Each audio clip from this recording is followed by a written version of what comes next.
It's all about making your viewing experience top-notch. You can now upgrade your video quality settings for sharper and more vibrant visuals. Click on Settings, select Quality, select Advance, and click on the highest quality. Happy viewing on Yoruba TV.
Jẹ gudugudu lójú bàtà bí bẹ́ẹ̀ kọ́ àwa sọ̀rọ̀ káwọ sọ̀rọ̀ ń gan ò la bá wa. sọ̀rọ̀ ìdúkù yẹn. tí o bá sì ta yé nú sọmọ ọjọ́ mẹ́jọ gbọ́dọ̀ ya wèrè ni. ẹni bá rúure ni ó sọ rẹ rúure ẹ sì ní sọ rẹ. ọlọ ya aṣọ títí pọ̀ ní mọ̀dẹ́kẹ́ ọwọ́ amúra bí ẹni yóò ṣẹ̀jáde òkú ọwọ́ amádìí àgbọn òfin ra bàtà wá ń dẹ́. ó tún lọ yọkọ̀ bíláàkì ọwọ́ sọ bíláàkì combination tí ò wúlò àbí mo tó yẹ pé níbi táyé rẹ bàjẹ́ dé òkú òrùn lè fàyè rẹ tó kún wọn tó kú. ta ni ẹni tí ó ń gbé inú òkùnkùn tó ń ta fà sínú ìmọ́lẹ̀ Ṣàngó ni o. Wọ́n máa kó sólé láyé lẹ́jù. Ọgbọ́n náà ní tìrì tí ó dá jìnnìjìnnì bọ́lẹ̀ yàtọ̀. Kẹ́hìndé Ṣọ́báyọ̀ ló produce ẹ̀. Túndé Ṣọ́báyọ̀ Sìrò Jagunmọ́lú director ló direct ẹ̀. Ọ̀pẹ̀yẹmí Ṣàkọ́ ló package ẹ̀. Starring Jaiye Kute, Sise Quadri. Túndé Ṣọ́báyọ̀, Pastor Emmanuel, Amuda Eko, Ọlámilékan Ayira 220, Mọ̀súrì Jayégbémi, Káyọ̀dé Akédínà Mr. Paragon, Lẹ́kọ̀ọ́ Látúnjí, Aníbàṣáwìn Ìlẹ̀ríkà, Ọláwálé Àdìsá Sínú, Ṣẹ́gun Ògúnbẹ́, Ọ̀rẹ́ Olúwa Òkèdè yìí Ìyanu, Olúwatóyàn Súra Yorùntẹ́, Kábírù Adéyínká Àrínájà, àti bẹ́ẹ̀ bẹ́ẹ̀ lọ nínú sinimá láìta àpàkọ́lé ẹni ọmọ Kòso, subtitled in English. Ó ti jáde wà lórí YouTube báyìí, àwọn òtún wò ní ẹgbàá bẹ́ẹ̀. Kí ló dé tẹ ṣe báyìí tí ò ń jẹun bí ewu? Wọ́n mi ò lè ṣe bí ánímà. Àbúrò gbọ́dọ̀ sí báyọ̀ clothes. Mo lọ tọ́kì ni ẹ ti àdìmọ̀ wọ̀dé ìdájí alẹ́ àná mo dé.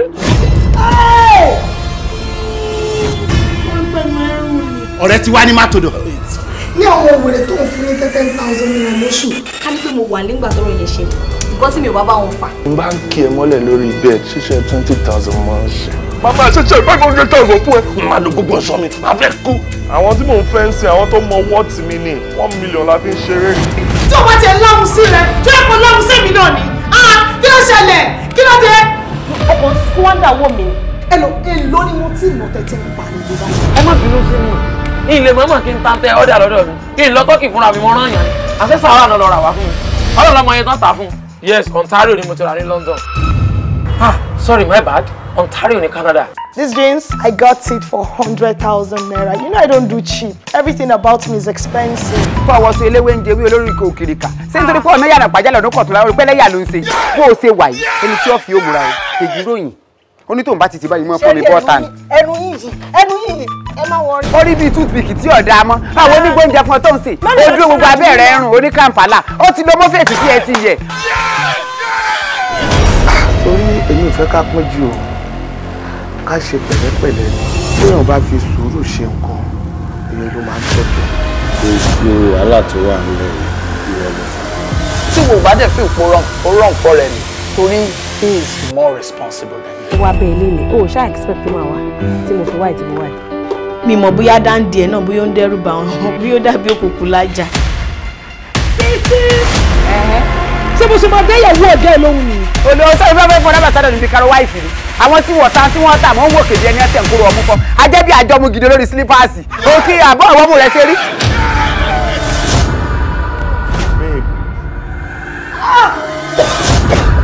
Timmy, Omure, they are well shaped. Take your time. Welcome to my live video, guys. Tap. Lórí igi ewédú ẹyọ kan tí ó tó $1. Lady yẹn ò fún mi ní peace of mind. Mo lè délé sí kó ní pé mò ń rùn bí ẹni tó dàgbẹ́ sí lára. Àìmọye designer tó jẹ́ pé owó ẹlòmíì ò ká tó wà ní ọjà yìí. Bọ́sẹ̀ 1.1 million wà. Tẹ́ bá wo ẹlòmíì irú pálí náà wọ́n fi package ẹ̀ àmú fàṣásì wọ́n ń tà. Tẹ́ bá tún wọ́n wàrà pálí tí wọ́n dáadáa ẹ̀rọ lábàǹkẹ́hùn bẹ̀. Ẹlòmíì ń ta fàṣásì ọlábàǹkẹ́hùn fẹ́lòmíì fàṣásì.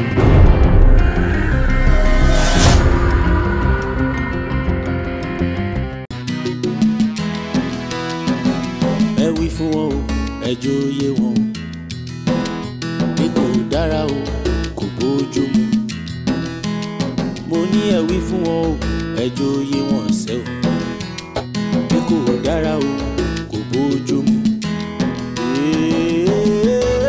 Orin ni lára o ó mọ̀ rí ni lára o ó mọ̀ burú jáì ìwà èyí burú jáì o orin ni lára o àló burú jáì sẹ́ ó mọ̀ burú jáì bóyá ìmọ́tótó ilé o ìmọ́tótó ara kámọ́tótó ròde o ó ṣe kókó ìmọ́tótó ilé o ìmọ́tótó ara o kámọ́tótó ròde o mo ló ṣe kókó torí ìrínisí ní ìsọ̀ní lọ́jọ́ mo ní ìrínisí ṣóhun ní ìsọ̀ní lọ́jọ́ bó bá ṣe gbéra rẹ o là ó ṣe gbé ọ o bó bá ṣe gbéra rẹ o là ó ṣe gbé ọ ẹwà nìkan kọ́ o láò fi gbélé ọkọ o mo ní ẹwà nìkan kọ́ o láò fi gbélé ọkọ o ilé ọkọ ilé ẹ̀kọ́ ni o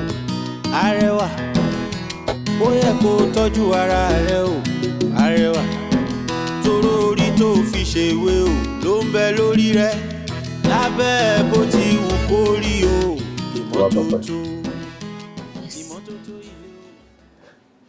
Èmi ni mo ní mo fẹ́ rí ẹ fún ọ̀rọ̀ pàtàkì kan. Yes. Àwọn Yorùbá bọ̀ wọ́n ní àìtó eyín ká à ń fọwọ́ bò. Tí wàá tọpẹ́. Yes. Mi ò fẹ́ jí ẹ fẹ́ mọ́. I want to marry you. I want you to be my wife. Mo fẹ́ fẹ́ sílé gangan. Torí ìfẹ́ tí mo ní sí ẹ kò ṣe kékeré. Kí ló ṣẹlẹ̀ sí marriage? O mean pé o fẹ́ fi mi ṣe second wife? Yes. Why? You know that's not possible now. Are you trying to say o fẹ́ fẹ́ ìyàwó kejì? Yes. What about your wife? Make it make sense. Make me understand. Tell me about her. Tell me about your home. You know, tell me about your love story. Talk to me. You really want to know?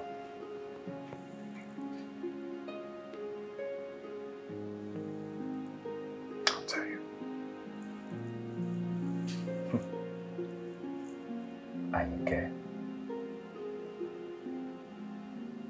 Ayinke jẹ́ alálùbáríkà obìnrin. A submissive woman. Kò ń gbọ́ ọkọ lẹ́nu rárá. Ó ní ìwà ìrẹ̀lẹ̀. I met Ayinke ní university when I was in 400 level.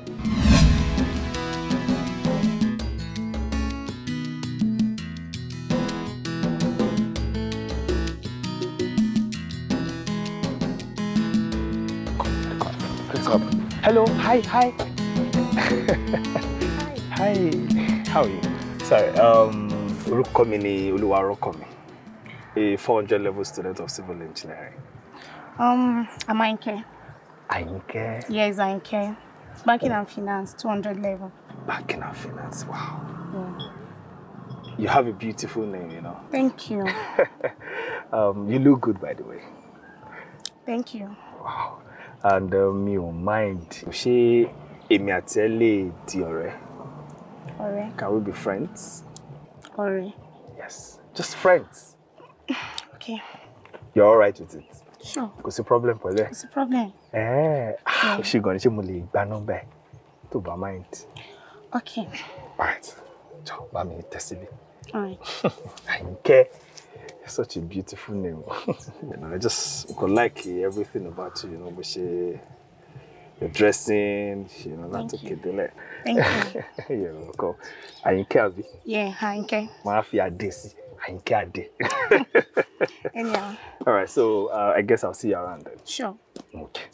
All right now. Take care. Okay. Bye. Thank you.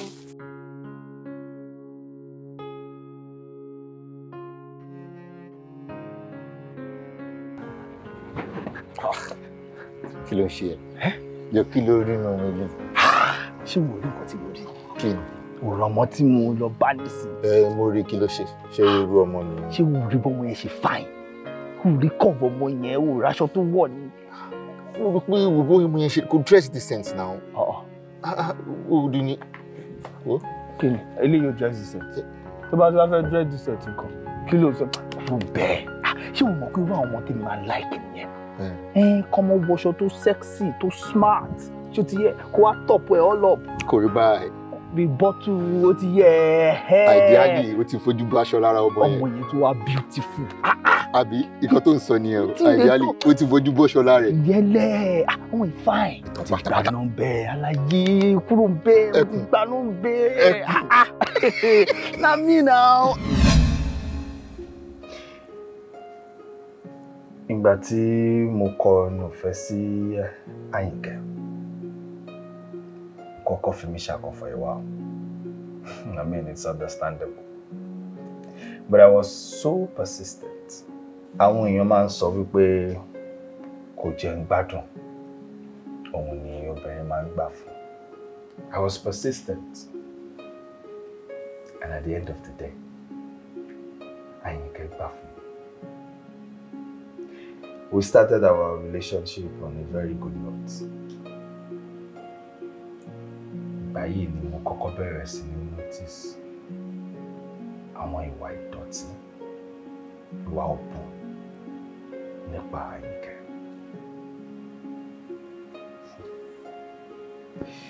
She gave me a lot of excuses.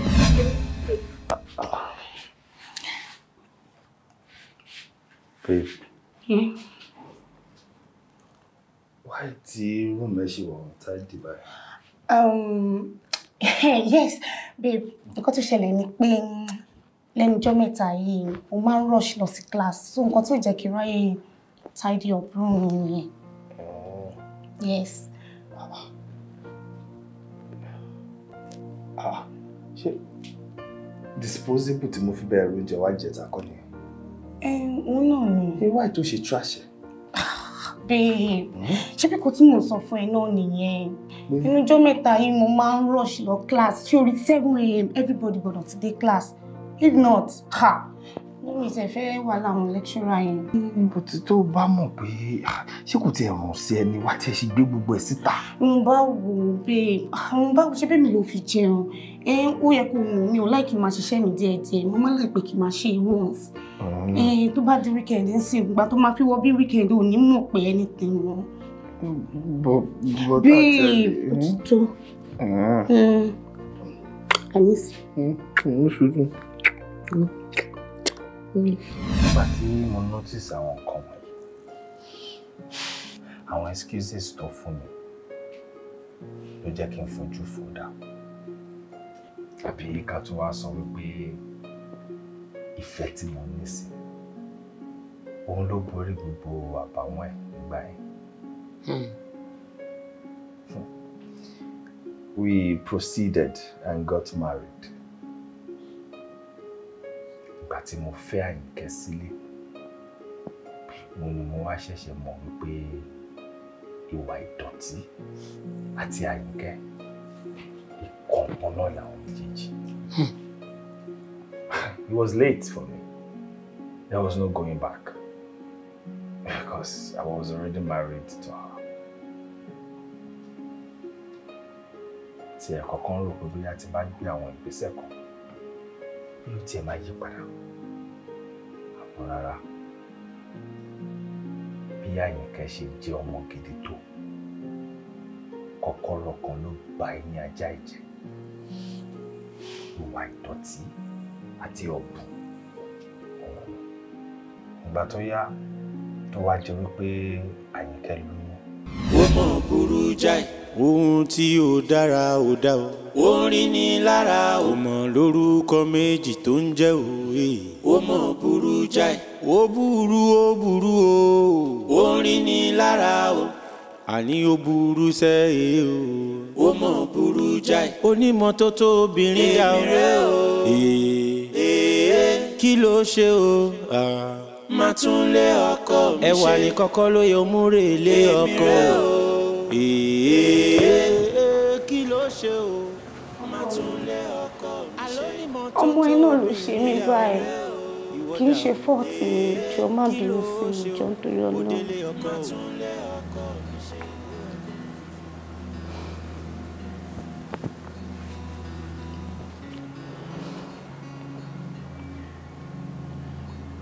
Ike kí ni ẹ? Ike tí mo pọ̀ ìtọ̀ sí mi. Ike ìtọ̀ nìyẹn. Òun ló gbé sórí centerpiece bẹ́ẹ̀, ó dẹ̀ fílẹ̀. Kò ń ṣe fault mi. Nígbà tó ń sọ pé kí má máa pọ̀ ìtọ̀ káàkiri kọ́nà nílé mọ́. Reason nìyẹn tí mo ṣe rò pé kí máa pọ̀ àwọn ìtọ̀ yẹn sínú rọ́bà yẹn. Ó tó ṣẹlẹ̀ nìyẹn. Ó gbọ́ nǹkan tó ń sọ ni. Ṣé ìwọ ló máa kọ́kọ́ lóyún ni? Àbí ìwọ ló máa kọ́kọ́ pọ̀tọ́? Ṣé o rí bí ìsàlẹ̀ kéyẹn ṣe orí bó ṣe rí? O rí bí gbogbo inú ẹ̀ ṣe rí pẹ̀lú tọ́ tó sọ pé òun tú sínú ẹ̀ gbogbo ìsàlẹ̀ ẹ̀ ló ti ṣẹ̀gẹ̀dẹ̀. I mean, it's very dirty. Don't you even know wípé it's dangerous for you láti máa gbé in a dirty environment? See, look at my hands. Toro olóyún nìsín, o mu mi, o fi kẹ̀sì bẹ́ẹ̀. Toro olóyún nìsín yìí, o mu drink, o fi kànẹ̀, o fi sílẹ̀ lẹ̀. Because you're pregnant with the snacks. You couldn't even trash it. O fi lẹ̀ sílẹ̀ lẹ̀ bẹ́ẹ̀. Jọ́ tó yọ náà, ṣé oyún ẹ ló wá jẹ́ kó wá dọ̀tí báyìí? Ọ̀bùn ni ẹ o. Ọ̀bùn ni ẹ.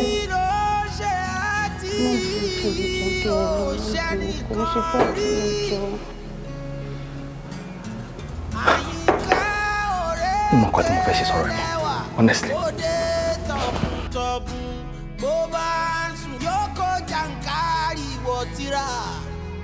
Ọ̀bùn onípàǹtí adójú tọkọ ló fẹ́ sọra rẹ̀ dì.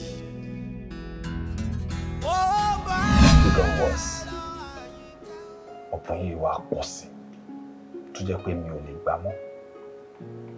Excuse kan tó máa ń fún mi gbà yẹn náà ni wípé torí òun tọ́jú ọmọ òun ló fà tí gbogbo ilé fi ń dọ̀tí.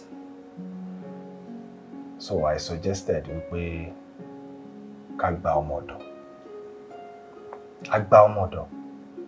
Àmọ́ nǹkan tí ọmọ ọ̀dọ̀ fi ojú ọmọ wa rí òun ló fà tí a fi lé ọmọ ọ̀dọ̀ náà tó fi sálọ. So we decided wípé a ní gba ọmọ ọ̀dọ̀ mọ́. And things kept getting worse. Nǹkan kan bàjẹ́ sí mi.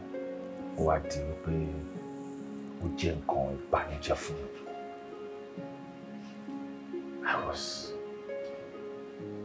I got sad about this because I was dumbfounded.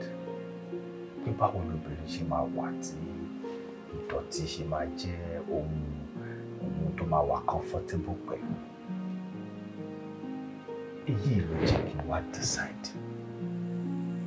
Maybe the best way for me to restore my happiness, my joy, is to get married to another woman.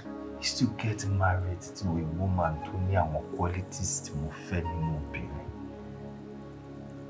somebody tí mo mọ̀ máa ń ṣara lóge. Ẹni tí mo mọ̀ pé àwọn nǹkan tí mo fẹ́ gbogbo pátápátá ló wà lára. And all these qualities are inherent in you. Please, I want to marry you.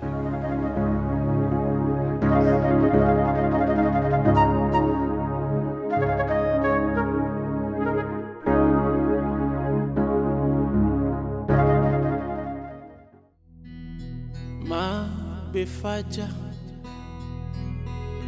ma be faja ma be faja ma be faja. Such a nice place. The TV. Ayinke ma be faja.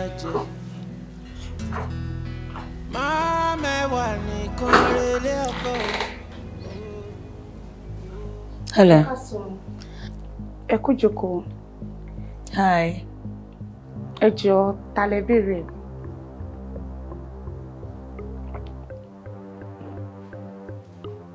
Hey baby. Hey sugar. So sorry for keeping you waiting. That's fine. Rock on. Ní bàjẹ́ ni. Rock on me. Kí ni gbogbo ilé? Ta lélẹ̀? Ní bàjẹ́ ni. Oh, sorry. I mean, Sorry about that. I need to apologize. Get sorry. Yes. My baby, teach you proper introduction. Okay. This damsel you're looking at right here, this gorgeous, beautiful edifice. Don't worry. This model. Don't worry. She is my new wife. Yes. Ìyàwó mi tuntun. Obìnrin àfíjú bó ṣe wà yìí ti wà tó pẹ̀lú orúkọ ẹ̀. Rọ́kọ̀mí. Pleased to meet you. Rọ́kọ̀mí, mo mọ̀ pé ò ń ṣeré ni. Yes, mo mọ̀ pé ò ń ṣeré ìyàwó tuntun báwo. Mo mọ̀ pé ò ń ṣeré ni, but tó bá jẹ́ pé eré ló ń ṣe stop, eré ti wà expensive ju ìyàwó tuntun báwo tá lélẹ̀. Ṣé sórí ẹni tó ń wò yìí? You are here right now. Thank you. People shenanigans, all your very dirty and unpleasant behaviors. You will take it on. And I decided to take it upon myself to really make sure boss it up. Ni mo wá obìnrin tí mo mọ̀ ó máa lè tọ́jú mi, tó máa tọ́jú ilé mi, tí mi ní máa gbé ní a very dirty environment. Okay? So dirty environment really cut life in short. So for family, yeah. Even if I'm okay, that's the best thing I can do for myself. To really much more. See, so what you're causing? Just show you, presence right here is not sitting down. It is constant.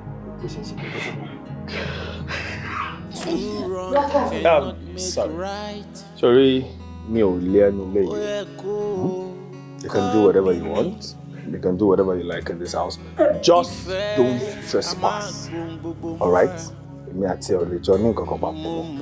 Okay? It's in my face. Kò dúró sí. Alright? Good. O lè jókòó kó wo African magic tó máa ń wò. Yeah. Let me help you with that, okay? Thank you, baby. Okay. Ìfẹ́ mi o, ìfẹ́ mi, má bà mí lẹ́kùn. Ìfẹ́ mi, sorry, baby, sorry. Ìfẹ́ mi o, ìfẹ́ mi, má bà mí lẹ́kùn. Ó bá mi ṣèlérí pé lábẹ́ bó ti ń kórí. Oníwọ̀ kò ní kọ̀ mí. Fìfẹ́ mi o. Yọkọ̀lú kò wá tán bí. Àyìnkẹ́, Ó tó ẹ àbí ò tó ẹ? Ẹni a wí fún ọba jí ó gbọ́. Ẹni a sọ̀rọ̀ fún ọba jí ó gbà. Ó ti tán ẹ. Sister mi, orí lẹ fi mí kọ ni. Ṣé gbogbo nǹkan tí mo sọ fún yín látẹ̀kọ́ ni? Bóyá kó lo microphone kó fi sọ gbogbo nǹkan tó sọ. Bóyá á lè yé mi yéké. Bóyá máa lè gbọ́ ẹ. Ṣé wọ́n gbọ́ gbogbo nǹkan tẹ́mi ń bẹ̀ sọ látijọ́ ìwádìí? Ṣé tó bá jẹ́ pé o gbọ́rọ̀ sí mi lẹ́nu? Ṣé nǹkan tó ṣẹlẹ̀ ṣó máa ṣẹlẹ̀? Ó tó ẹ. Ọkọ ẹ ti fẹ́ obìnrin mi lè. Abẹ́ ẹ sọ títí. Ó lẹ́nu wá rùn. Ó fi gbígbọ́, ó fi ṣaláìgbọ́. Ó ṣáà ń ṣe bálabàla, ó ń ṣe rádaràdá. Ó ń ṣe jákujáku kiri lé. Ó wá délẹ̀ tó ń sìn. Ó wá ń sunkún bọ̀ wá bá mi. Ṣé ọmọkùnrin yẹn ṣá máa sún kan ògiri tó máa fi yíjú padà sí ẹ? Tó máa fi lè gbé ìgbésẹ̀ tó gbé? Lọ́mọkùnrin oníwà tútù yẹn. Bó ṣe tútù lójú bẹ́ẹ̀ náà ló ṣe tútù níwà. Ó dá lọ́mọkùnrin. Ó nífẹ̀ẹ́. Béèyàn ṣe máa ń nífẹ̀ẹ́ ìyàwó. Ó bọ̀wọ̀ fún ẹ. Ó pẹ́ ẹ. Ó tún pẹ́ mi gan fúnra mi. Ó dẹ̀ sún títí tó fi di ẹni tó ń lọ gbé obìnrin mi, tó fi gbójú gbóyà fi gbé obìnrin mi wá ká ẹ mọ́lé. That means pé o ti ṣe tẹ́ lọ́wọ́ ẹ̀ nìyẹn. O ti ṣe bọ́ òòjọ́ lójúmọ́. Wá sọ pé ṣé nǹkan tó ń bá mi sọ nìyẹn. Ó ti tán. Ó parí lórí igi àgbélébù. Kí ló kù tá fẹ́ ṣe? Ó ti fẹ́ obìnrin mi, kò sí nǹkan tá fẹ́ ṣe mọ́. Tó bá já tìgbà tá a ti ń bẹ sọ́ ló ti yí padà ni. Eléyìí ò ní ṣẹlẹ̀. Kò ń dé bá ní ká yẹrí o. Ó ti dé sí ẹ báyìí. Ọlọ́run abẹ́ ẹrù ẹ̀. Sister mi, ẹ̀wọ̀n kìí ṣe sí ẹjọ́ bá mi wá kan ṣe fẹ́ máa wù mí nírọ̀. Bíi fún mi ní àìdíà kan tí mo lè bẹ̀rẹ̀ wá ṣe. Kàn suggest nǹkan. Kàn mú àìdíà kan wá.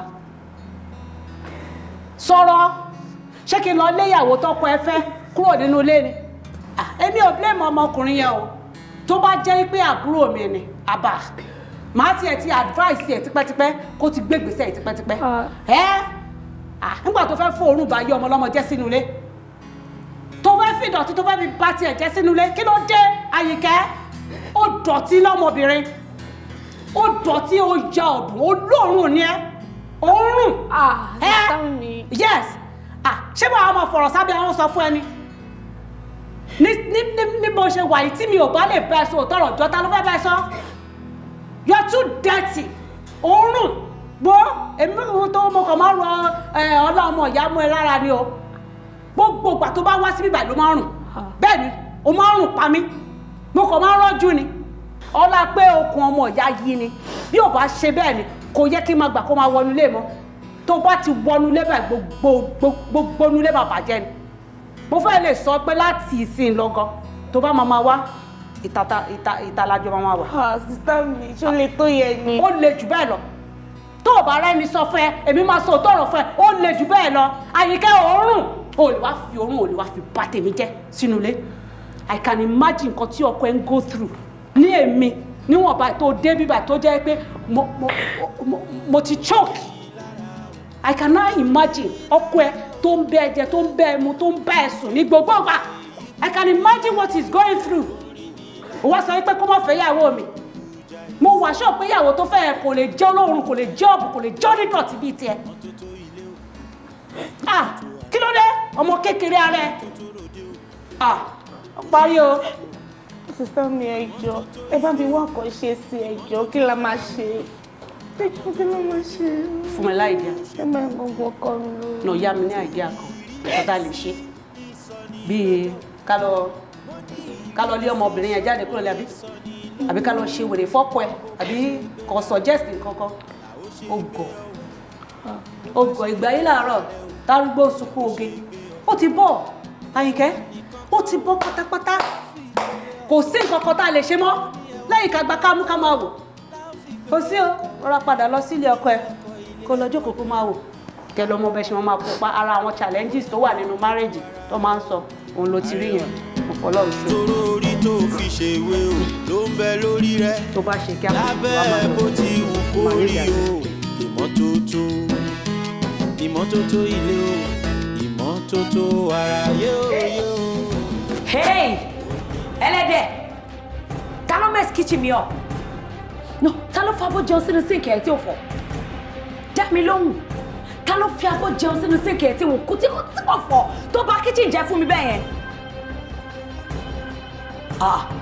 oh sorry etí tó ń dùn ẹ̀ ló kọ sí mi hello Aditi ta ló mess kitchen mi up in case you're deaf. Èmi àti Desire la fi abọ́ tó wà ní kitchen yẹn jẹun so kí ló wá ṣẹlẹ̀. àfi bí àpọ̀dà. Ṣé ni. Yes. How many times mo ti wọ́n náà yí pé mi ò gbọ́dọ̀ rẹ́sẹ̀ ní kitchen yẹn? No tell me, answer me. Ẹ̀mélòó ni mo ti sọ fún ẹ wípé kitchen yẹn ó di èèwọ̀ fún ẹ?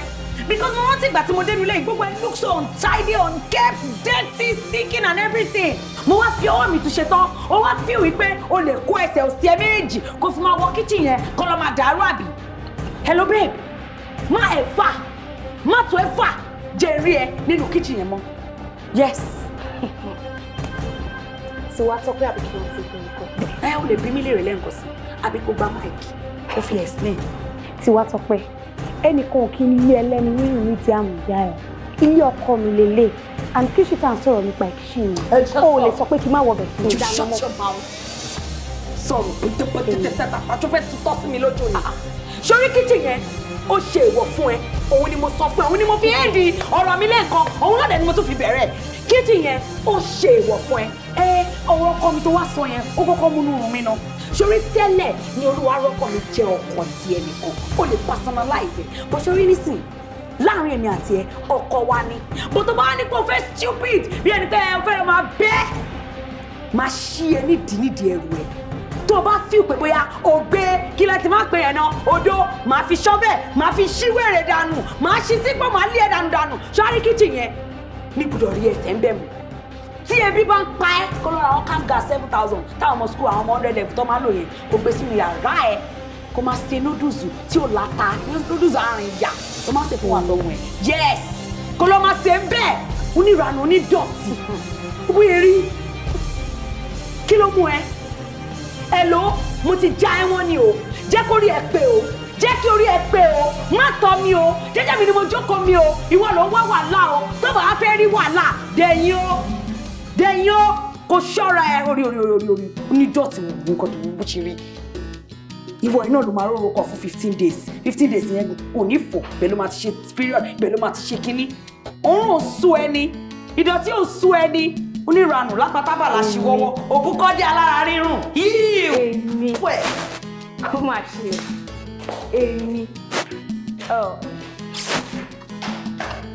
mo ṣàmọ̀ kó o lè lé mi ilé ọkọ mi ni mo wà ó tẹ̀lé ní kí n má wọnú kí ṣe ìdáná mọ́ ṣó ti gbọ́. rọ́kàn mi ṣé nǹkan tó lè ṣe fún ìyàwó ẹ lójú títí ẹ gangan ṣé nǹkan tó dáa ló ṣe yìí ṣá àfìgbà tó fẹ́ ọmọbìnrin àfìgbà tó fẹ́ wọlé ṣé nǹkan tó ṣe ṣó dáa. guy jọ kí ló ń sọ lẹ́nu yìí kí ló ń sọ lẹ́nu jọ tó bá ti ní nǹkan gidi tó fẹ́ sọ ṣé bó wà dé dákẹ́ wà dákẹ́ náà wo kò sí nǹkan tó bá nínú pé ó fẹ́ yàwó mi náà ìyàwó ẹ̀ misbehave ó need replacement ó dẹ̀ replace ẹ̀ that's it.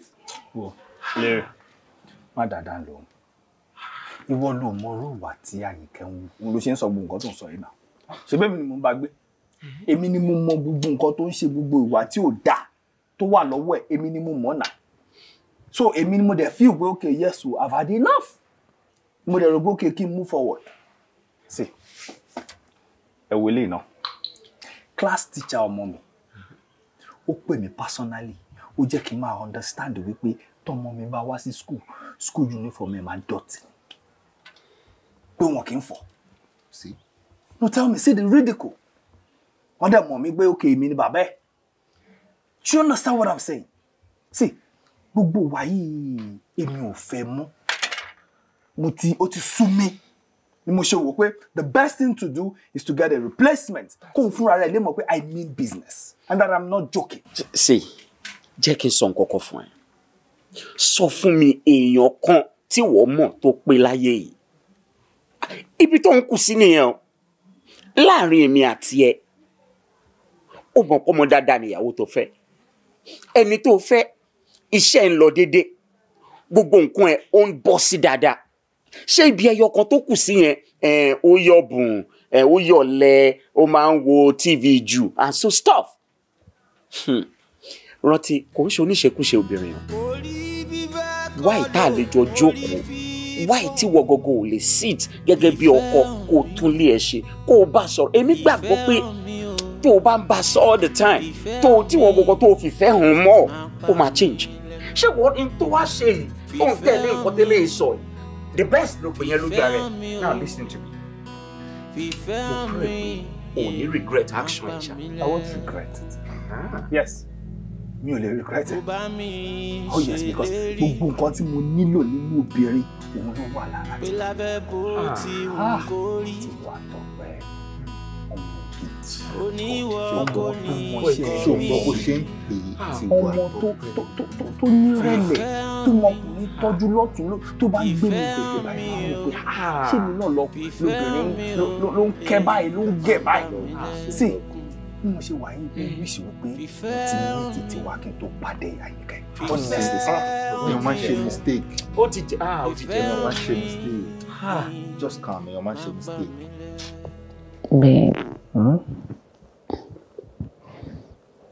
Ní kí n rán létí ní pé owó tó ń fẹ́ fún mi kọ́. Ó kàn ṣe 2 million naira. Yes.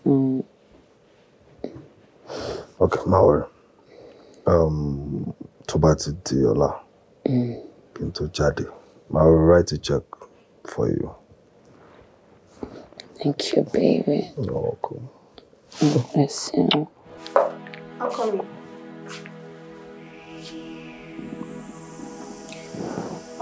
First is of oúnjẹ ti ready, mo ti set down so láti tí wọ́n jẹun kó tó tutù. Ṣùgbọ́n kò kí n like oúnjẹ tutù kó tó jẹ.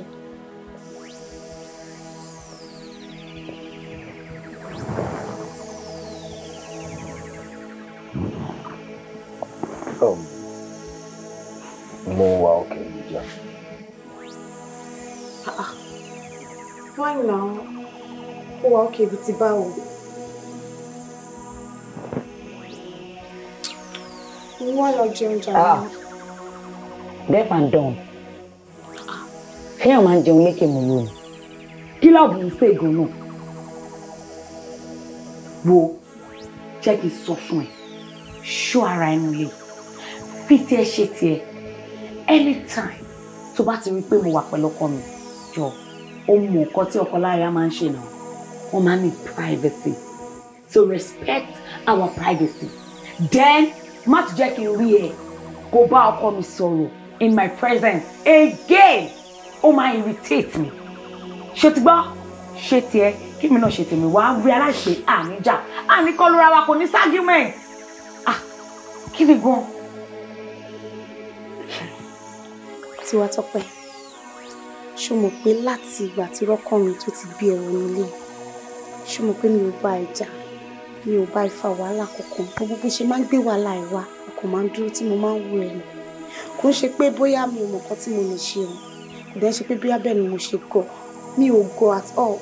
But gbogbo eléyìí tí mo ń ṣe nítorí rọ́kàn mi ni o. Mi ò fẹ́ gbé rọ́kàn mi lẹ́mìí sókè ni o. Mo mọ̀ nǹkan tí mo lè ṣe o Tiwa Tọ́pẹ́ because ó ń gùn mí gàràgàrà nínú ilé. Rọ́kàn mi, ṣùgbọ́n gbogbo nǹkan tó sọ, ṣé bó ṣe fẹ́ kó ṣe rí nìyẹn? Kí lè mọ̀ wọ́n ara mi.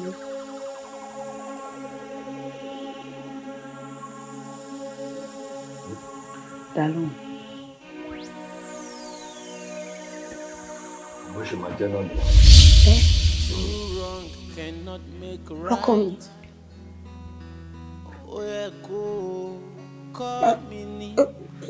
Èmi máa ní.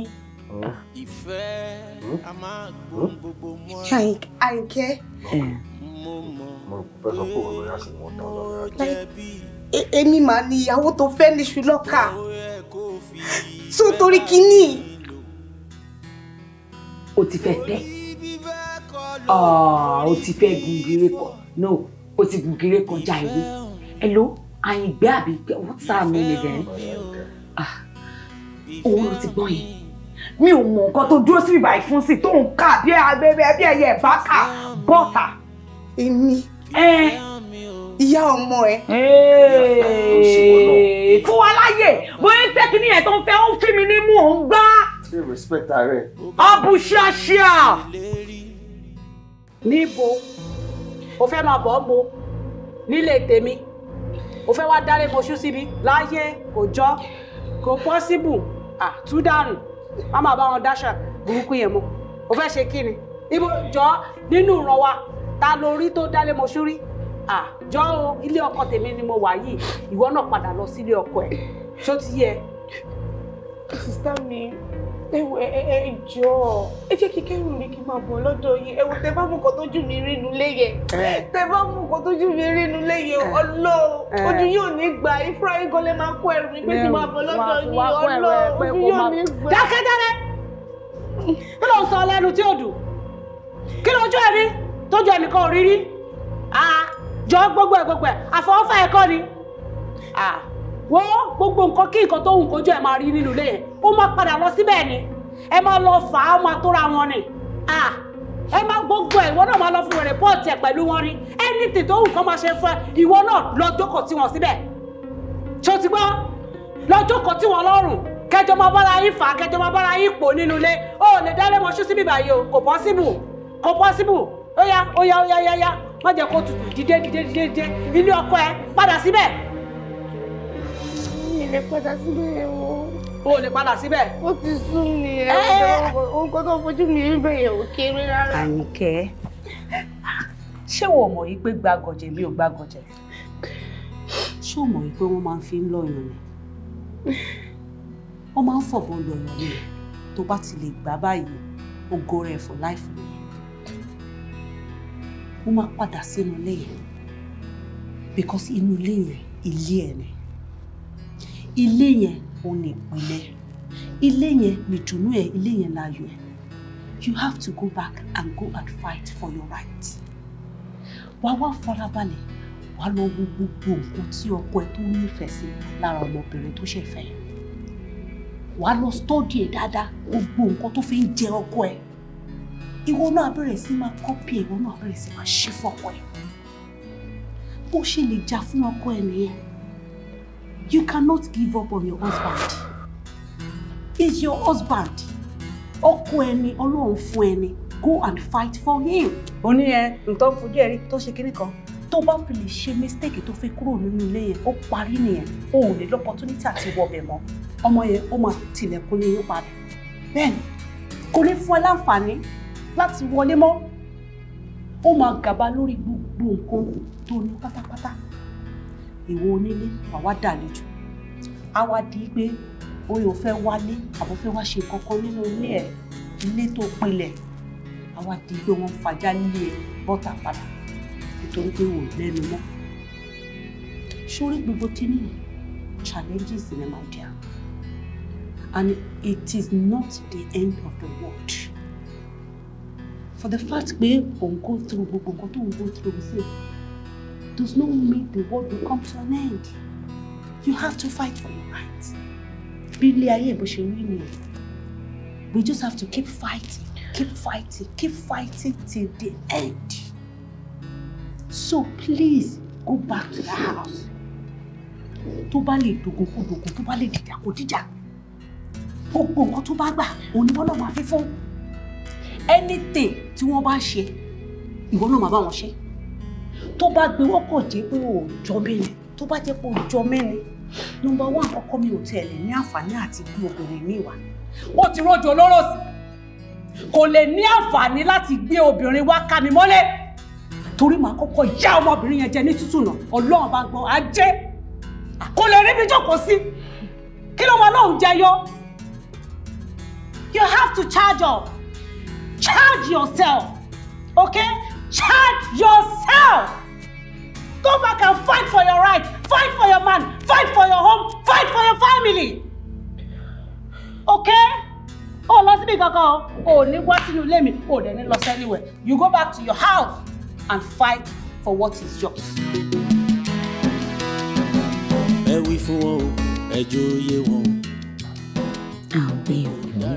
You know, sometimes I just tend to thank God that He blessed me with a cute, handsome, tall, young man. She will give no blessed.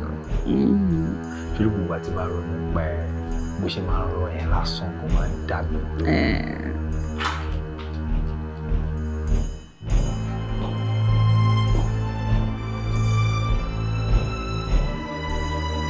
Babe.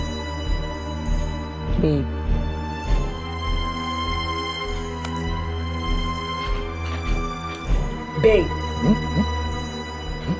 Ah, rọ́kọ̀ mi. Kí ló ṣe? Kò sí, Ayinke. I mean, Ayinke nísìnyí, ojú bó ṣe múra tó ń jáde ìmọ̀ bí tó ń lọ. But then, bó ṣe dress smart, tó dress sexy, tó jáde nísìnyí, rí ni. I mean, perfume tó lò gan, it feels so nice. I mean, it smells so nice. You can feel it. Huh? Excuse me. What do you mean by that? No. So, kí lèmi jọ lójú ẹ? Mo ti jọ wèrè àbí? No. Wèrè tó ti já tipẹ́tipẹ́. Because me understand. Tó ṣe ń pọ́n lé bí ìgbà tó yẹ pé kíní. No, that's not what I'm saying. So what are you saying? Mo kàn try láti sọ pé ibo gangan ló ń lọ tó múra very sexy and smile tó beautiful bẹ́ẹ̀ yẹn. I mean, owó orí bó ṣe look good pẹ̀lú ìmúra ẹ̀yẹn ni and all of that. Ta ló lè fẹ́ lọ bá tó. Ibo lọ̀bùn lọ. Ibo ló lè bá lọ. Excuse me. Kò sírú oge tí ọ̀bùn lè ṣe ọ̀bùn lọ̀bùn máa jẹ́. Ó bó ṣe ń pọ́n bùlẹ̀ ọ̀bùn lápátábà láti ìlàṣíwọ́wọ́ ló pọ́nlé tó bẹ́ẹ̀ yẹn ló ṣe tó bẹ́ẹ̀. Rọ́kọ̀ mi for crying out loud, what is wrong with you? What is wrong with... Ṣé mo ti sọ̀rọ̀ jù báyìí? Tíjọ́ wèrè. Kí ni mo jọ lójú ẹ̀ náà? No, Tiwa, don't do this. I didn't... Me never Tiwa now. Tiwa. Babe, okay, I'm sorry. Babe, okay, I'm sorry. Just let's take it. Me so okay? Me so all right? Mapino. Baby, I'm so sorry. I'm Honorable, stop it. But she mama why me? Kò sí wàhálà. Tẹ́yìn bá ti send owó ticket, màá bá yín Ghana. Trust me, gbogbo eré ni màá ṣe fún yín. I miss you too so much. Every party now a lot here. Oma do mommy, I love you too. Yeah, later.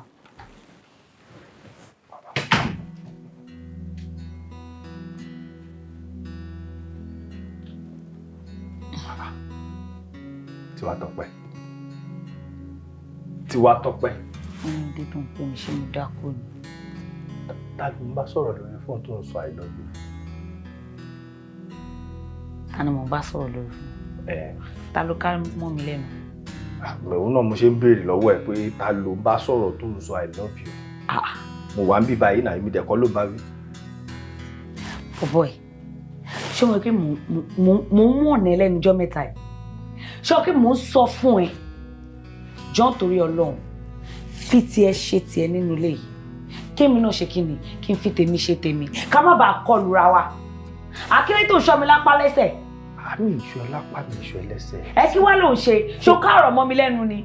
Bó tọrọ tó wà lẹ́yìn ti dàríwò. Simple question ni mo bẹ̀rẹ̀ lọ́wọ́ ẹ̀. Ta ló ń bá sọ̀rọ̀ lórí fóònù tó ń sọ I love you fún? It's very simple, so you answer me. Tántálà rẹ̀ mú mi. Tó tapa ńlá tàtàpà lè ti pápá. Ẹ ó lè wá lọ bẹ̀ kó lọ bèrè ọ̀rọ̀ lọ́wọ́ ẹ̀. Nonsense.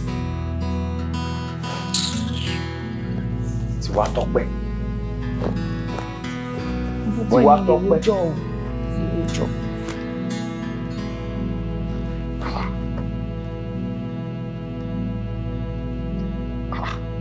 Àbí. Ẹ wí fún wọn o, ẹ jóyè wọn o. Ní kò dára o, kò bójú mu. Mo ní ẹ wí fún wọn o, ẹ jóyè wọn ṣe o.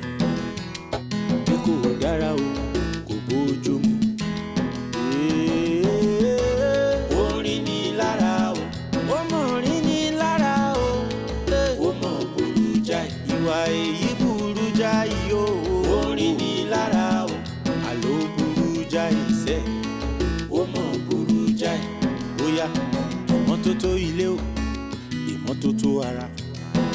Ká mọ́ ìmọ́tótó ròde o ó ṣe kókó ìmọ́tótó ilé o ìmọ́tótó ara o ká mọ́tótó ròde o mo ló ṣe kókó torí ìrínisí ní ìsọ̀ní lọ́jọ́ o mo ní ìrínisí ṣóhun ní ìsọ̀ní lọ́jọ́ bó bá ṣe gbéra rẹ o là ó ṣe gbé ọ o bó bá ṣe gbéra rẹ o là ó ṣe gbé ọ ẹwà nìkan kọ́ o la ó fi gbélé ọkọ o mo ní ẹwà nìkan kọ́ o la ó fi gbélé ọkọ o ilé ọkọ ilé ẹ̀kọ́ ni o arẹwà ó yẹ kó tọ́jú ara rẹ o arẹwà toró orí tó fi ṣèwé o ló ń bẹ lórí rẹ lábẹ́ bó ti wù kó rí o ìmọ́tótó ìmọ́tótó ilé o ìmọ́tótó ara yóò orin ní lára o arẹwà orin ní lára o ó mọ̀ burú jáì ohun tí ó dára ó dá o orin ní lára o mọ̀ lórúkọ méjì tó ń jẹ́ òwe ó mọ̀ burú jáì ó burú o orin ní lára o àní ó burú sẹ́yìn o ó mọ̀ burú jáì onímọ́tótó obìnrin àwọn kí ló ṣe o má tún lé ọkọ mi ṣe ẹwà ní kọ́kọ́ ló yọ múrè ilé ọkọ kí ló ṣe o má tún lé ọkọ mi ṣe alónímọ́tótó obìnrin àwọn ìwọ́dà o kí ló ṣe o òdélé ọkọ má tún lé ọkọ mi ṣe ó yẹ kó tún ṣe o náwó ṣe o kí ló ṣe o má tún lé ọkọ mi ṣe ìwọ́dà o kí ló ṣe òye o má tún lé ọkọ mi ṣe.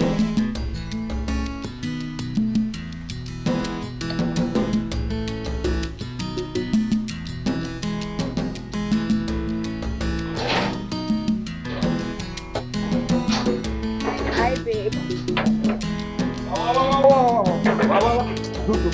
Go síbẹ̀. O bọ́ síta nínú ilé, o jáde nínú ilé láti ìjẹta. O switch off phone ẹ. I could not communicate with you. You did not communicate with anybody. Irú wà pálapàla wo ni? Babe, kí ló ṣe ẹ́? Kí ló ṣẹlẹ̀? Wọ́n tẹ̀ jẹ́ ń wọlé náà kó tó bẹ̀rẹ̀ sí ń pariwo lé mi lórí. Why? What's that? Will you stop that? Ta ló ń bẹ̀ sọ̀rọ̀ tó sọ pé what's that? I'm serious with you here. O jáde kúrò nínú ilé yìí now. Okay, so o kàn feel pé o lè lọ bẹ́ẹ̀ yẹn kó padà wá sínú ilé yìí. Kò dẹ̀ wọlé bẹ́ẹ̀ without no explanation. Excuse me, you're shouting at me and I won't take that. I will shout at you over and over again. Oh, really? Ṣé mi jọ ìyàwó ẹ̀ tó gbé sílé tó máa ń pariwo lé lórí ni? Ṣé lè wá òkè ṣá? Oh, really? Alpha male, o fẹ́ bẹ́ mi ṣe yẹn? Kò possible bí. I won't take that. Níbo ló ti jẹ́ wá kí ló ṣe ẹ́? Kọ́lẹ̀ níwọ̀n náà lẹ́nu ọ̀rọ̀. O dúró síbẹ̀ ń pariwo yányányányányá. But God, will you come back here? Do you think I'm done with you? Tó bá fẹ́ kí n di ìfọ̀tínú ẹ̀, kò faint, kò lọlẹ̀ straight, kò lè gbábẹ̀ ní mọ́kàn tí ó bá ṣẹlẹ̀ sẹ́, o lè gbábẹ̀ kú. I don't care. What's your problem? I am the man in this house. And whatever I say stands. Okay? You don't come here and just do as you like. Okay? Oh, so really? Alpha male. You wouldn't try that with me. O mẹ́tọ́nì náà, èmi ló fẹ́ máa ṣe gẹ́gẹ́gẹ́gẹ́gẹ́. Kò lè work! Bọ̀bọ̀ kò lè work! Ó dẹ̀ pariwo, ó dẹ̀ ṣe, ó dẹ̀ ṣe, kí ló fẹ́ ṣe? Kò sí kankan tó lè ṣe fún mi náà, ó mọ̀ náà. Kí ló tó ń ṣọ́rin ẹsẹ̀ mi? Mo lọ mo dé o, mo bá ṣe ń pampa obìnrin, babe, how have you been? What happened? Kí ni kan? Ó bẹ̀rẹ̀ sí kégbélé mi lórí. As what? Ṣé o sì?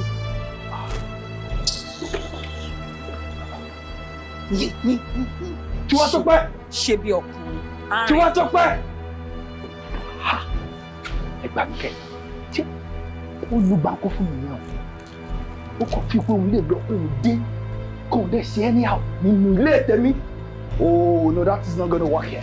I'll tell you that I own this house. Ṣorí wèrè mi tí mò ń tọ́jú tí mo máa ń ṣe káàmù, mò ń káàmù fún ẹ. Ṣó ti yẹ láti jọjọ́ yìí? Àmọ́ ìgbà tí wọn náà ti wá nínú ìsáàdì wípé kí ni àti ẹ̀ka lóhùn èdè fúnra wa, I'm ready for you. Eléyìí òun ló máa fi ṣàṣemọ́. I'm telling you, tí wọ́n sọ pé will you come back here?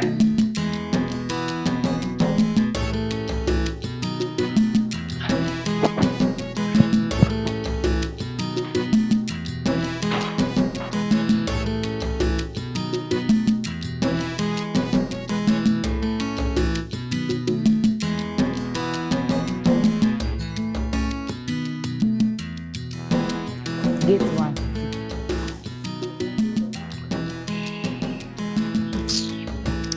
Boy, wow, la. Rock on me.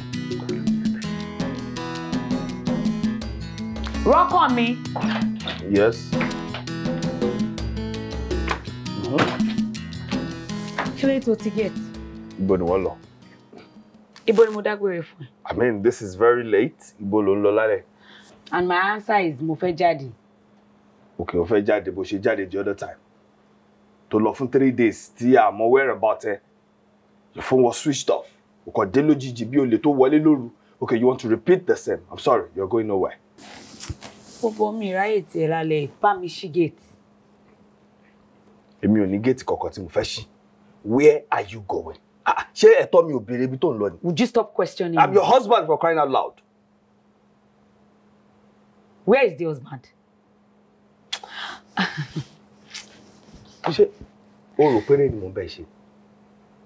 I locked the gate because it is late. Ibi tó wá lọ yẹn tó fẹ́ kúrò lé lóru yẹn òun ni mo fẹ́ mọ̀ kó tètè sọ fún mi tó bá fẹ́ jáde kúrò. Bọ̀bọ̀ gbẹ́nu ẹ sọ̀hún jọ.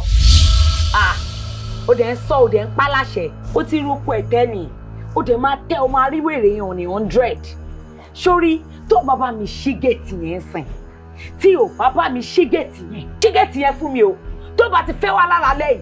Tó máa fún ẹ ní wàhálà yẹn, máa fún ẹ ju bó ṣe subscribe fún lọ o. Mi ò bá ẹ ṣe rárá o. Kí ló ṣẹlẹ̀ gan-an? Ṣé mi jọ ìyàwó ẹ ni? Ìyàwó ẹ ló máa ń gbọ̀n alọ́mọkàn yìí tó bá ti fọwọ́ wálẹ̀ fún asáyé máa gbọ̀n. Òun ló ń wọ́kọ. Òun ni ìyá ọkọ ń jẹ. Ìyá ọkọ ò jẹ èmi. And mo fẹ́ kó máa rántí. Bọ̀bọ̀ ò fẹ́ mi legally. Tó bá wá ṣe ju rẹ̀ lọ, wàá jẹ inú ẹ̀, wàá jẹ níṣu. Torí màá pé àwọn ọlọ́pàá máa sọ fún ọ pé ó fẹ́ kidnap mi. Ló fẹ́ fi mí ṣoògùn owó. Bẹ́ẹ̀ ni mo sọ fún ẹ. Ṣé o máa ṣe àbó òṣì? Ṣé tí wọ́n máa fi wọlé lọ? Tí bá padà tó bá ṣí gètè ilẹ̀ yìí, agàjọ ẹ̀ lọ ṣe bóògùn gọ́nọ́ṣọ́ ò lọ́pọlọ lórí.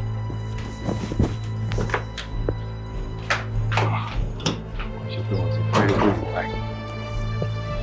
Àbí wo tọrọ pa tí mo kidnap ẹ̀?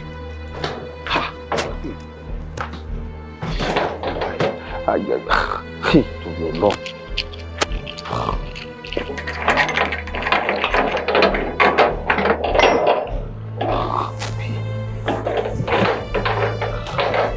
Mira, òun náà pàṣẹ. Tó bá tún rí mi nínú ilé ẹ̀, kó gé mi lẹ́sẹ̀. Kó gé mi lẹ́sẹ̀ ṣe tìtọ́, àgbàyà òṣì.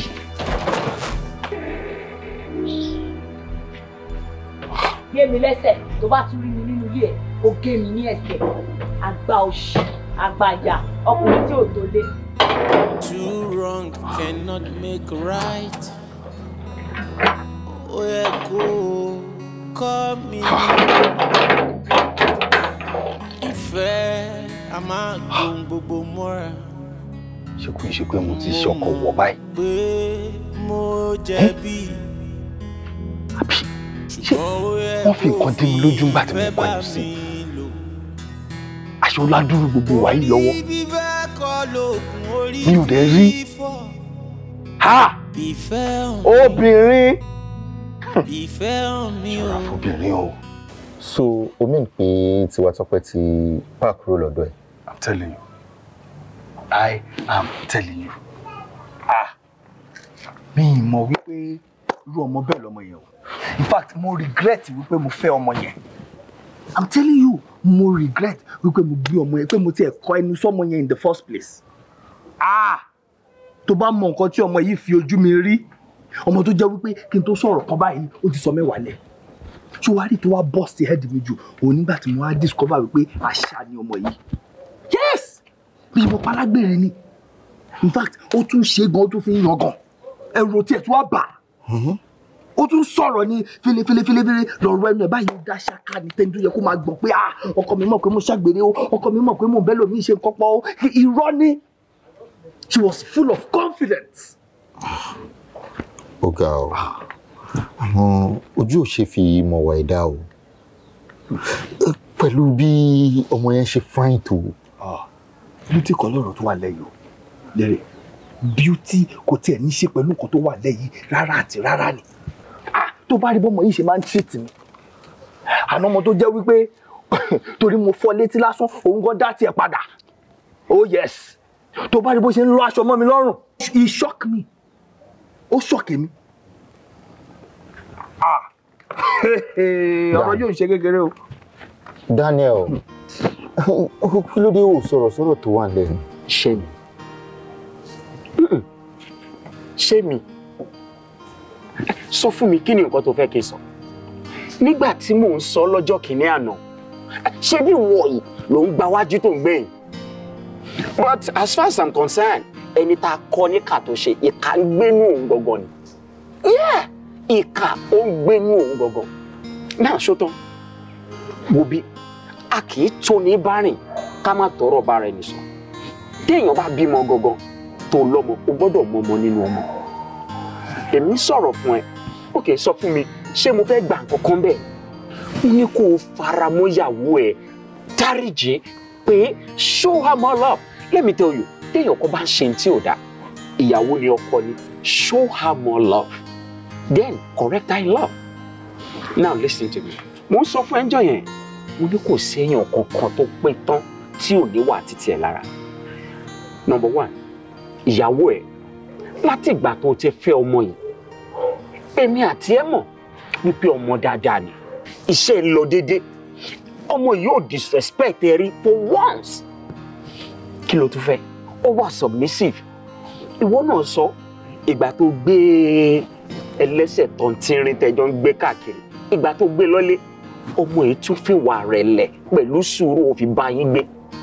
Ó sì ń ṣe díìtì ẹ̀ gẹ́gẹ́ bí obìnrin. Ó dẹ̀ sọ́njọ́ yẹn, ó sọ pé ọmọ tó ń fẹ́ yìí, ìyẹn ìyàwó ẹ̀, kò sọmọkọ́mọ. Ibi tó kù sí gbogbo wa lè yàn, ẹ̀jẹ̀ ló ń rọrùn lára gbogbo wa. Kò sẹ́ni tí ò kù síbì kan. Ẹni tó wá ń pọ́nlé, tó fi bẹ̀rẹ̀ sí rí àṣìṣe ìyàwó ẹ̀ ní nǹkan tó yẹ kẹjọ sort tó lè sort ẹ̀ tó tiẹ̀ lè accommodate ẹ̀ mọ́. Òun yẹn, ìmájẹ ẹjọ́ ńlá kan mọ́ra yín lórí. Ṣé ìyàwó ẹ̀ bá ṣerú ẹ̀ fún ẹ rí ṣá? Not only that, èyí tó wá burú jù, ó tó wá ń ṣàgbèrè. Sọ fún mi, ta ló ní dọ̀tí nínú obìnrin tó ń ṣàgbèrè àti obìnrin ó tó lè ṣe kò tó lè ṣe? Tó bá lọ gún bá tẹ̀kọ̀ lọ visit counselor lásán, wọ́n máa cancel ẹ̀. Kò sí kò lè burúburú, ó máa léèyàn kan nu family ẹ̀ tó jẹ́ kó lè bá sọ̀rọ̀, tó dẹ̀ máa bá sọ̀rọ̀ tó máa gbọ́. Téèyàn bá sọ léni sọ lọ́la, ó máa change, ó sì sàn ju obìnrin alágbèrè onídọ̀tí lọ. Look at yourself. Obìnrin tó bá ń ṣàgbèrè tí ò bá ti para ẹ̀, ó máa pa ọkọ. Ọlọ́run yọ ẹ́ tó tiẹ̀ jáde láyọ̀ àtàláfíà. Dẹ̀ mo wá nígbàgbọ́ pé eléyà kọ́ ẹ lọ́gbọ́n. Ó dẹ̀ máa jẹ́ kó mọ̀ pé kò sí ẹ̀dá alààyè kankan, especially obìnrin tí ò kù síbì kan. A máa manage wọn ni. That is it. We manage them. Dan, fún nǹkan tó sọ kalẹ̀ yìí, mo kọ́ ẹ̀kọ́ tó pọ̀ nínú ẹ̀ gan-an. Ọpọlọ wà nínú nǹkan tó sọ gan-an. Dan, kí wàá ní mo fẹ́ ṣe báyìí? Go back to your wife. Yes, go back to your wife. Kí n padà lọ sọ́dọ̀ Ayinke. Yes. Show her more love. Then, I manage it. Ó dẹ̀ máa change. Go back up. Ohun tí ṣe Ayinke gidi gan. Ṣo fẹ́ gbọ́? Mo jẹ́rìí Ayinke. Ó love ẹ, ó máa dáríjì ẹ. Opportunity ni fún ọ gbogbo kò fi sọ nǹkan tó ń dùn ẹ lọ́kàn fún. Ó máa change.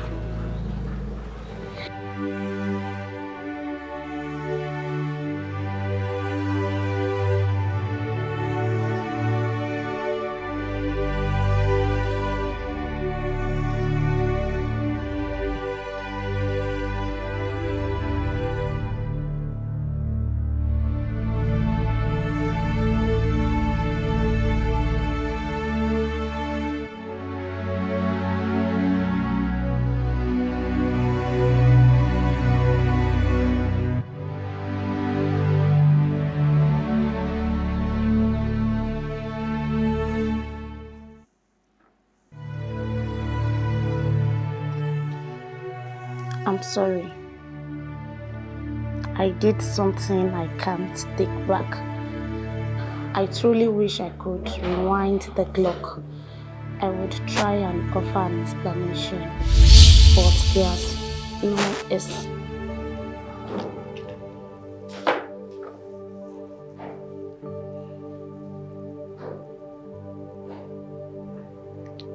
Ayinke.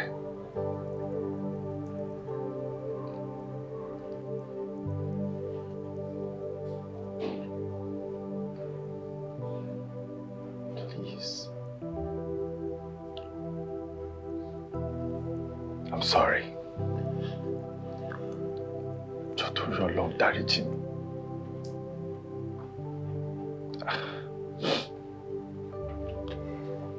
Mo mọ̀ wípé mo ti ṣẹ̀. Mo dẹ̀ ti ṣẹlẹ́dàá ẹ̀.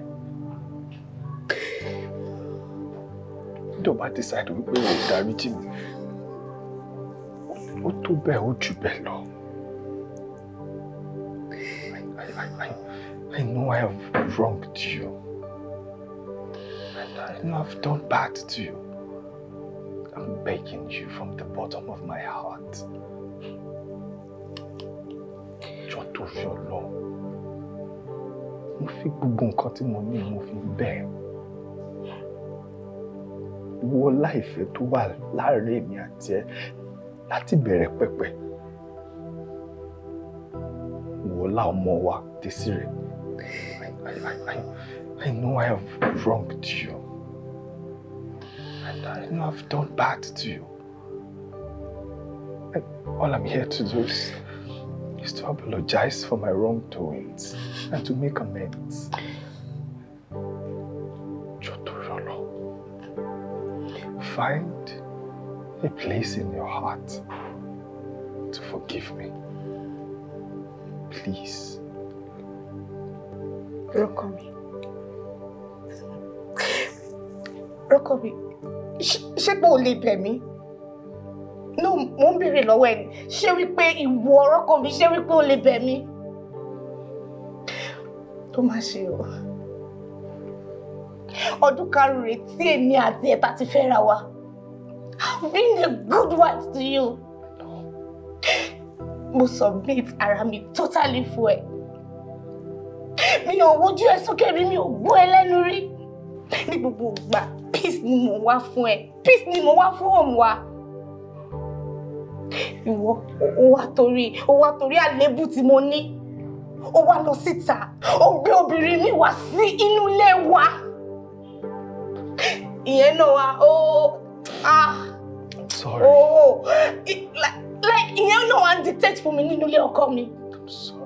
Ó sọ fún mi pé, okay, ibi báyìí ni kò rìn sí, ibi báyìí ni kò má rìn sí. Mo máa kọjá, mo máa fọwọ́ bọ̀ mú fún mi. Lọ́kọ mi ìwọ. Ó ti gbàgbé wípé ìwọ náà o perfect, pé wọn náà lálébù tiẹ̀, tẹ́mi kò tí mo overlook ẹ wípé kò ṣe gbogbo èèyàn ló perfect. I don't even have access to my kitchen anymore. Wọ́n máa dáná nínú ilé ọkọ mi, mo wá di àlejò. No, ó ṣe mí. I know. And that is why I'm here to plead.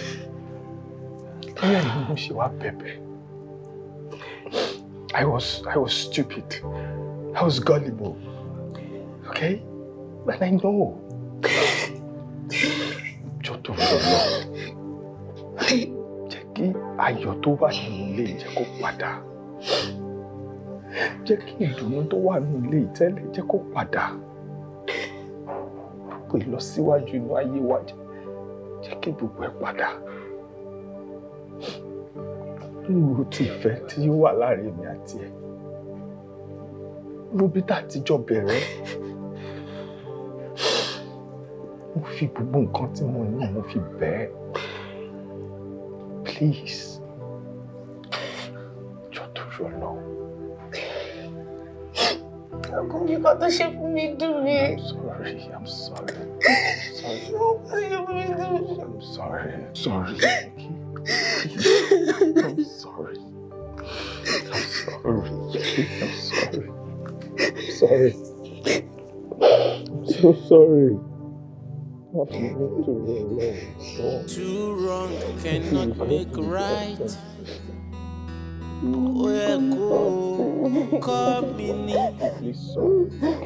Sorry. Ìfẹ́ a máa ń gbogbo mọ́ra. I can assure you, okay? Mo mọ̀ pé mo jẹ̀bi. Ṣùgbọ́n ó yẹ kó fi ìfẹ́ bá mi lò. Sorry, right? Please. Orí bíbẹ́ kọ́ lóògùn orí fífọ́. Ìfẹ́ hàn mí, ìfẹ́ hàn mí o, ìfẹ́ hàn mí, máa pa mí lẹ́kùn. Fìfẹ́ hàn mí, fìfẹ́ hàn mí o, fìfẹ́ hàn mí, máa pa mí lẹ́kùn. Ó bá mi ṣèlérí pé lábẹ́ bó ti ń kórí,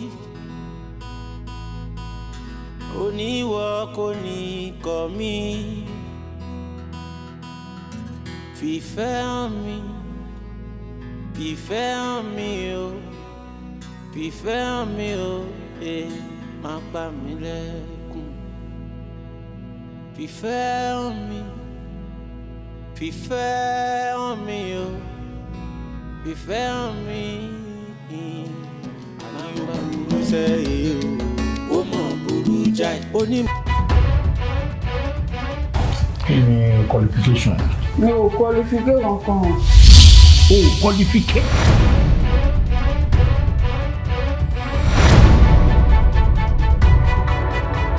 Ojú ẹ̀yin méjèèjì ló máa ṣe tí màá kọ́lé, tí màá ra mọ́tò, tí màá ṣohun mèremère. Ṣé wọ́n dẹ̀yìn àti àdìtẹ̀ ẹ̀rọ mi pin? Ojú yín á jà. Ọmọ tó fi ń béèrè ọmọ níta léwájú ọmọ tó fi ń tọrọ ọmọ o. Tí mo bá ti ń padà lọ, mo fẹ́ kó jẹ́ èmi àti ẹ̀ la máa jọ padà síbi tí mo ti wá. Èmi ò lè fọkùnrin tó bá ń gbò. Àti ìtẹ̀ ń wò yìí, wọ́n máa dà ọ́. Àmọ́ àìsàn kan ń ṣe wọ́n tí mo lè sọ fún yín wàràpá. Bẹ́ẹ̀ni. Lọ́ládé, jọ kí ló dé tó ṣe ń gbà ṣe mi ṣe nílé? Nígbà tó mú àbúrò ìyàwó ẹ̀ ní ìfẹ́ tó ń lẹ́nu tó ń rọ̀ sí lẹ́nu kódà. Ṣé ẹ̀yin fẹ́ kí lé ẹ fẹ́ kó ṣòfò ni?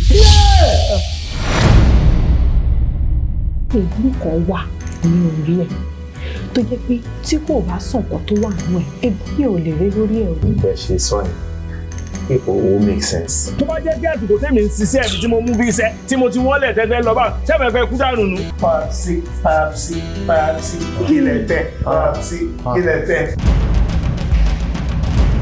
Ṣé lè catwalk? Nǹkan tẹ́ bí nìyẹn gangan ó ti wà ńlẹ̀. Àwa ni big girls, wọ́n kún níwájú wa ni wọ́n kún lẹ́yìn. Ọ̀rẹ́ sáré wa wo nǹkan tó gbé sẹ́yìn. Tá bá gbá ẹ̀ mú for your area, wọ́n fojú ẹ̀rí màá bo bí má.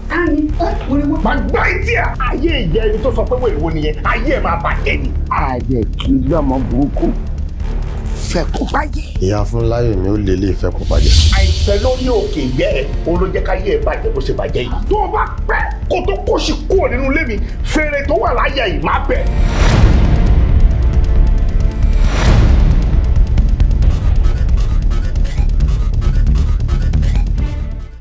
Ìrọ̀lọ́ bá ò bá sọ̀rọ̀. Ọ̀ lè pàkùn ẹ̀mí rẹ̀. Ọ̀ lè pàkùn ẹ̀mí rẹ̀. Who please? Baby. Sọ́rí ẹni tó bá ti pàkúrò mọ́, ó ń tọ̀ ti sọ ní ayé rẹ̀. Ẹ̀wọ̀n má sọ ọ̀tọ̀ọ̀tọ̀ ló ti lọ ní kẹsẹ̀ wọ̀nyí. Níjọ́ tá a bá rí ibi ìwà níyọ̀rọ̀ ní sekele ní ìwọlé. Ó ní gángan ní òun. Mọ́jọkùn ní tó bá jẹ lájúlé ọ̀run kan fáwọn dẹ̀. Táwọn mọ̀ bóyá poison wọn ń jẹ gan. Ẹ̀gbọ́n mi, mo ti wá fi wèrè, mo ti bá yín fi wọ stọ̀ lọ. Mo ti bá yín fi kó food accessories wá. Ìṣúre. Tọ́lá yẹ kọ́ ọ̀rọ̀ òru wọn sábà lóru yìí. Àwọn méjèèjì ló yẹ kọ́ ọ̀rọ̀ rí pé kaniọ́, ìkaniọ́. Ṣé ọmọ ọmọ ni? Sójà wèrè ṣá. Lórí rẹ̀ àgbà kámú náà. Àgbà kí ni? Kámú. Èmi ò lè gba kámú òsì sẹ́yìn gbà o. Ẹlẹ́kọ̀ọ́ kó ti lọ, Ajára, kọjá wèrè ni. Ó fẹ́ kó o ti lè rọ̀ pé o ti bàjẹ́, o ti dọ̀kadà gba ẹni mú ọgùn. Ṣé ìgbà tẹ fẹ́ gbé owó fọ́ọ̀mù lọ́bẹ̀ ẹ sọ fún pé fẹ́ lọ mú mọ́láwà bẹ́ẹ̀ sọ fún pé Sàmọ́jà lè fẹ́ lọ mú wa fún mi? Ẹni tẹ́ ẹ mú wa tó dàbí odó ogún yìí, ṣé kìí ṣe ìyàwó tẹ́ fẹ́ bá mi? Bẹ́ẹ̀ yín náà ṣebí kí ló ṣe lẹ́yìn? Ẹ wọ̀ pa kí ló dé tó dàbí ẹlẹ́dẹ̀ kan? Ìntì ọ̀sìn sálángá ní ìsìn. Ẹran wo ní gbà? Ìtọ́ ṣe yóò dà. Ibi kìíní nì. Ibi kìíní ẹran rẹ̀. Ìtọ́ ṣe yóò dà rẹ̀ mú. Ó dà gbẹ̀gẹ̀. Fàjà fàpàtì. Ìpàtì. Ọba bí alákùnjà yìí dà kẹwẹ̀yìn. Kẹwẹ̀yìn kẹwọ́ mi bá ti ń pè yìí. Ikú ló máa pa ọgbọ yìí. Àrẹ̀mú lọ bá ìyàwó landlord, wọ́n mú nǹkan jẹ. The guy for each other, you got him saying right. anybody can jẹun anybody. Kí ni ìwọ náà tí ẹ lè máa fowó ẹ ṣe tó máa fún ẹ lówó kí 31st má ti wù ní wa àti débí. ẹni tó bá ti lè gbọ̀n dídùn wọn máa fẹ́ lọ.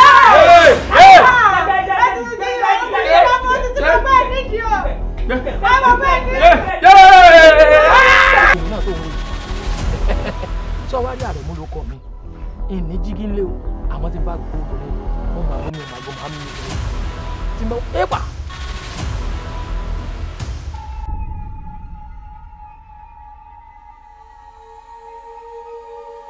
Officers! Act fast!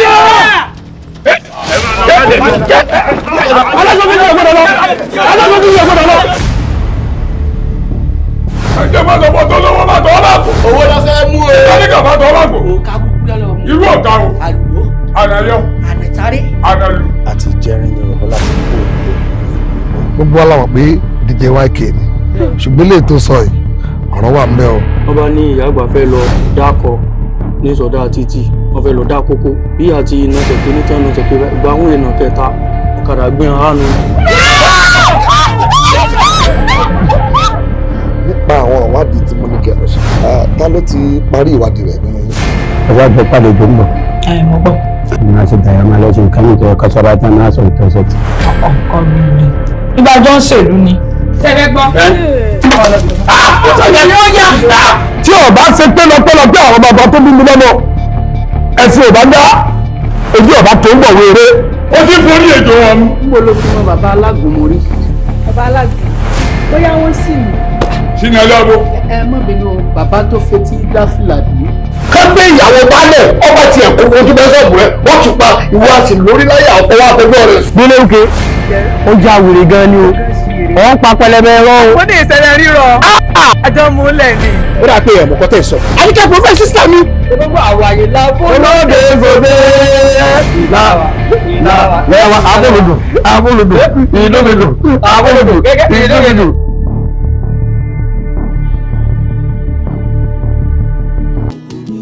Onímọ́tótó obìnrin yà ó. Kí ló ṣe o? Má tún lé ọkọ mi ṣe. Ẹwà ní kọ́kọ́ ló yẹ múre lé ọkọ o. Kí ló ṣe o? Má tún lé ọkọ mi ṣe. Àló onímọ́tótó obìnrin yà ó. Ìwọ dà o. Kí ló ṣe o? Òdélé ọkọ o. Má tún lé ọkọ mi ṣe. Ó yẹ kó o tún ṣe o. Náwó o. Náwó o. Náwó ṣe o, kí ló ṣe o? Má tún lé ọkọ mi ṣe. Ìwọ dà o. Kí ló ṣe òye o? Má tún lé ọkọ rẹ ṣe o.